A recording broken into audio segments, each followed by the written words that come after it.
Without objection. Thank you, Mr. President. Mr. President, I am here to voice my very strong, enthusiastic support for Judge Ketanji Brown Jackson's nomination and to urge all of our colleagues in joining me to vote to confirm her. Judge Jackson is one of the most exceptional Supreme Court nominees I have met, and I'm so excited she is on her way to the Supreme Court. It is incredibly well-deserved and incredibly good news for our country. The bottom line for me is always, can I tell my constituents back home in Washington State that if they ever have a case before this judge, this is someone who will listen, who will understand, and someone who will make a thoughtful, fair decision for them based on the laws of our nation?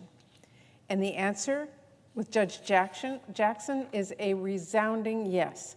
It is clear from her record she has the experience. It was clear from her hearing that she has a masterful understanding of the law and a seemingly endless supply of perhaps unwarranted patience. And I think it's clear to anyone after a few minutes with her, she has heart, compassion, and a commitment to justice. So it should be no surprise her nomination was met with wide acclaim, including from prominent Republican lawyers and retired judges appointed by Republican presidents. As a professional, Judge Jackson's record doesn't merely check the boxes we have come to expect from our Supreme Court nominees: a clerkship for Justice Breyer, experience as a district court judge and a circuit court judge. She also has experience that is less common in the highest court in the land, and for that reason, all the more important. Like her experience on the U.S. Sentencing Commission, a perspective only the retiring Justice Breyer brought to the Supreme Court, or her experience as a public defender, something no other Supreme Court justice has ever had. Mr. President, this is so important and so long overdue. Being a public defender means developing an in-depth understanding of the legal needs of everyday people.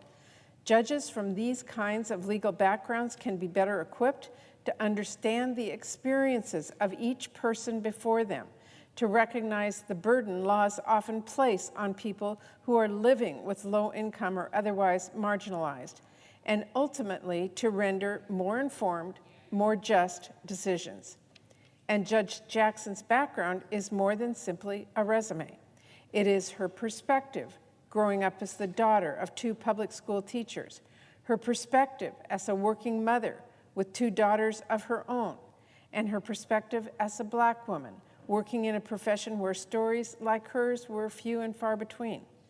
I have no doubt that perspective will serve her and the people who come before her well as a Supreme Court justice. And while her personal story tells us a lot, the way she gracefully and knowledgeably handled her confirmation hearings shows us even more. During a confirmation process that a few Republicans tried to make incredibly ugly, she showed the kind of poise and patience befitting a United States Supreme Court justice.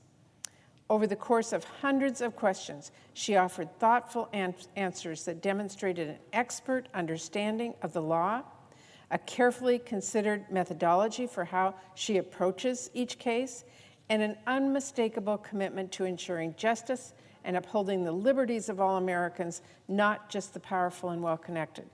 And that's so important, especially at a time when so many rights are under attack.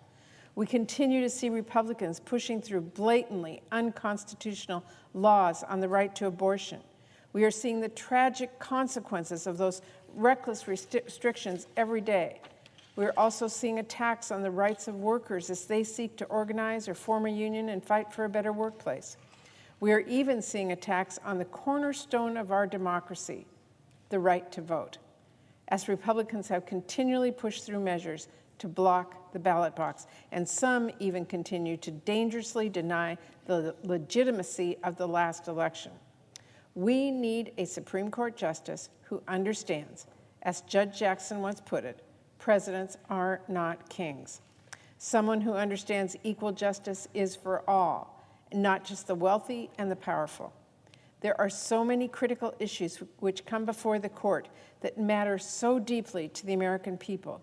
Cases about workers' rights or reproductive rights or voting rights or tribal sovereignty, climate change, gun safety, immigration, and so much more. My constituents deserve to know the justices hearing these cases are really going to listen to their concerns, understand their experiences, uphold our Constitution, and defend their rights. They deserve a justice as thoughtful, compassionate, and committed as Ketanji Brown Jackson. Madam President, I first ran for Senate because of the Supreme Court. Watching the hearings with Anita Hill, I was frustrated that there was no one on the dais who looked like me, no one asking the questions that I would ask. And for most of the country, throughout most of our history, our courts have been the same way. They have not represented the diversity of our nation, not by a long shot. I'm proud to say we are finally fixing that, including in my home state of Washington, and soon we will take another historic step at the highest level possible. We will vote to put another mom on the Supreme Court. Ketanji Brown Jackson will make history as the first Black woman to serve on the highest court in the land, though I'm sure she will not be the last, because I know now there are little girls across the country watching as the Senate confirms someone who looks like them to the Supreme Court for the first time ever. They aren't just watching history be made, they're watching a barrier fall down, a path open up, and a new future that seems more possible than ever before. You know, I first ran for office because I watched the Supreme Court process, and I was frustrated. Today, I'm no less energized, but for a very different reason. Today, I'm excited. I'm inspired even, and I hope people across the country watching this are as well. I hope a future senator or a future justice or even a future president is able to talk about what this moment meant to them and what doors Justice Jackson opened for others. I am thrilled to be voting yes on this nomination, and I strongly urge all of our colleagues to do the same. Thank you, Madam President, and I yield the floor.